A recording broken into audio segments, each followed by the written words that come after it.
Good morning, or good afternoon, or good evening, wherever you are, whatever time you're looking at this. This video I want to make is about two circumstances, two things that I witnessed in my life that just blew my mind. I mean, two things, and I'll get to them, of course. Two things that showed me there was no other possible way that they could have occurred without some intervention from somewhere, someone, One, could have been God. I mean, usually everything comes down to God, but another one is just blew my mind. I'll go ahead and tell you that way it'll make sense what I'm trying to tell you. Back in, I don't know, it was about 2012, one year around then, my ex-wife and I, Shannon, went to Gatlinburg, Tennessee. Real great tourist town. If you ever get a chance to go there, and it was on our anniversary weekend, whatever. And we were down in the town there touring and walking around the shops, and she had asked me what I wanted for an anniversary present. So I thought about it for a moment, and I said, hey, a Zippo lighter. I like a Zippo. I love Zippos. They're awesome. And I had one before that another time, but it got lost and misplaced. Actually, one I had with a tiger on it got left in an ex-girlfriend's car. And once I got remarried and realized where I left it, I knew damn well I wasn't going back to get it. So this is the lighter here Shannon bought me. You can't see it too well. It's kind of worn, but there's a lighthouse and a wooden sailing ship. I'm a Navy man, a sailor, or submarine, so I love lighthouses and then maritime things, ships and all that. So she got me this lighter. I had it and used it for many years until 2017, last year. Last year, the lighter disappeared. Normally, like I love to, I vape, but also, I'll smoke an occasional cigarette now and then, and I keep my Zippo on me when I was smoking cigarettes. And when I didn't have cigarettes and I didn't need them, I would put my Zippo, this one, in the wedding anniversary one, in my desk drawer, top desk drawer. And I try to be consistent, leaving things certain places, so when I needed them, I know I left them there, like a wallet, cell phone, and whatnot. So I went looking for it one day, it just wasn't there. So I was like, huh. So I dug through all the different drawers, filed through all the stuff in the bottom of the drawers, and looked all around my room, looked in pockets and clothes, and I turned my room upside down, like, I don't know, a few times or whatever, and just never found it. And that was somewhere around probably early summer or so last year. It was gone. So I was like, well, that sucks. It's sentimental to a degree. I mean, I'm for the most part happily divorced. It's a sad thing, divorce, but it's not all that bad right now. And it was sentimental only because at the time we were close. She gave it to me, but right now it's more just I got rid of pretty much everything she ever gave me except Zippo. I kept this because it's a Zippo and I like Zippos. So there it is. One day it's there, and next day it's gone. So I look for it and look for it, constantly looking for it. A few months went by, all the way until like December. I hadn't seen it all the rest of that year, and nobody was in my room that could have stolen it, nothing like that. If I dropped it somewhere, then it's still missing and still gone. So around December, I moved into my new apartment.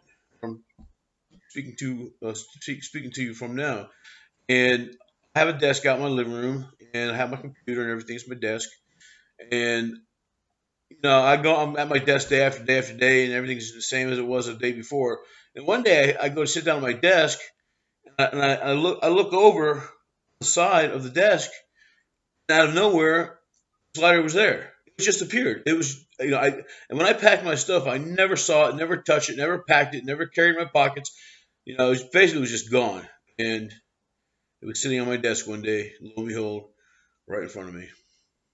Now, I don't know if that's ever happened to anybody else, but I saw no possible other explanation than it just materialized. Maybe a spirit of somebody knew it was important to me. I had to kind of put closure on it. I said, well, I gave my dad a Zippo, the submarine I was on, a lighter with a picture of the name of the sub, many years ago, and he always enjoyed that. And he died in 2011, and all of a sudden, this Zippo, after missing for almost half a year, just appears on my desk.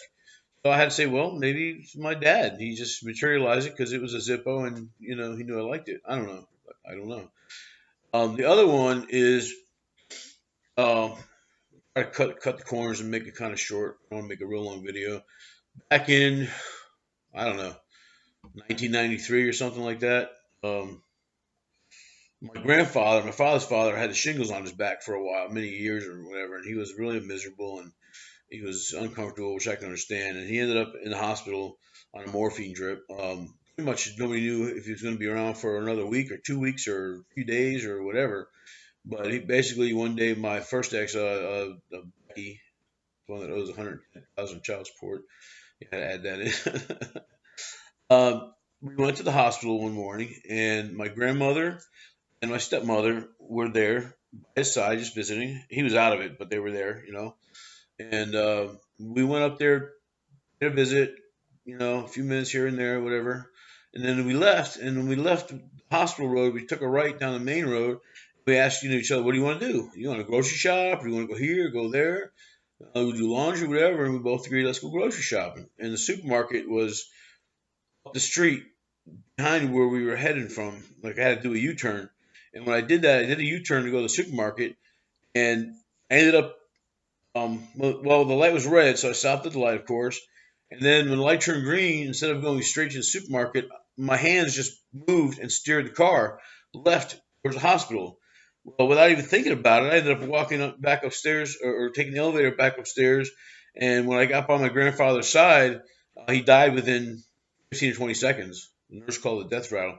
Why would anybody visit somebody in the hospital unless they got a phone call from the hospital, like come back right away? Why would anybody go visit at whatever 10 o'clock in the morning and then 20 minutes later go right back to visit again? People just normally just don't do that. You get your morning visit in and maybe later on your early evening visit.